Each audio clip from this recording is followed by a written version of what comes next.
ఇదండి బెండకాయలు పచ్చి రొయ్యలతోటే పులుసు. చాలా చాలా బాగుంటుంది. వైట్ రైస్ లోకి, చపాతీ, పుల్కా, పరోటాలలోకి సూపర్ గా ఉంటుందండి. మీరు చేసి రుచి చూడండి. మీకు కనుక వీడియో నచ్చినట్టయితే లైక్ చేయండి, షేర్ చేయండి, సబ్స్క్రైబ్ అవ్వండి. మా వీడియోలు చూస్తున్నందుకు thank you friends. Hi friends, ఈరోజు బెండకాయలు పచ్చి రొయ్యలు కలిపి పులుసు చేసుకుందాం. ముందుగా కడాయి పెట్టుకొని ఆయిల్ వేసి పోపు గింజలు వేసేసుకోవాలి.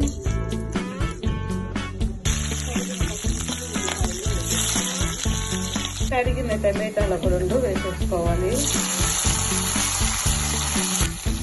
సాల్ట్ 1 స్పూన్ వేసి మగ్గనివ్వాలి. ఇప్పుడు పుదీనా, కొత్తిమీర, కరివేపాకు వేసేసుకోవాలి. ఇప్పుడు 1 స్పూన్ అల్లం వెల్లుల్లి పేస్ట్ వేసేసుకోవాలి. ఇది పచ్చి వాసన పోయే వరకు వేయించుకోవాలి. కల్లుప్పు, నిమ్మరసంతో శుభ్రం చేసుకున్న టైగర్ ప్రాన్స్ ని ఒక 200 గ్రాములు వేసినవి వేసేసుకోవాలి.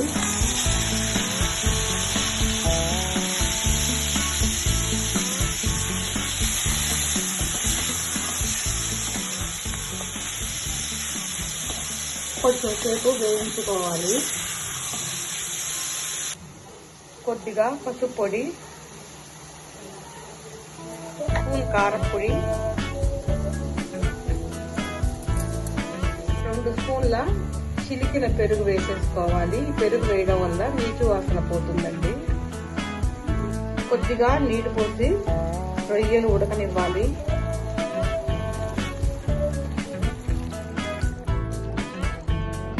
మూత పెట్టి కొంచెం సేపు ఉడకనివ్వాలి.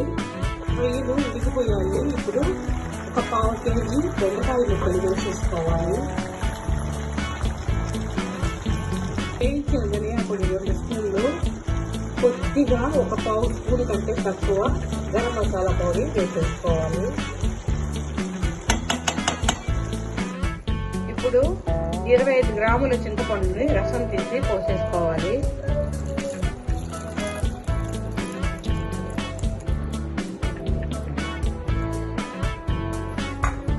కొద్దిగా నీళ్లు పోసి మూత పెట్టి ఉడికించేసుకోవాలి. అయిపోయిందండి రొయ్యలతో బెండకాయ పులుసు. చాలా చాలా బాగుంటుంది. అయిపోయిందండి పచ్చి రొయ్యలతో బెండకాయ పులుసు. చాలా చాలా బాగుంటుంది. చపాతీ, పుల్కా, పరోటా, వైట్ రైస్ లోకి సూపర్ గా ఉంటుందండి.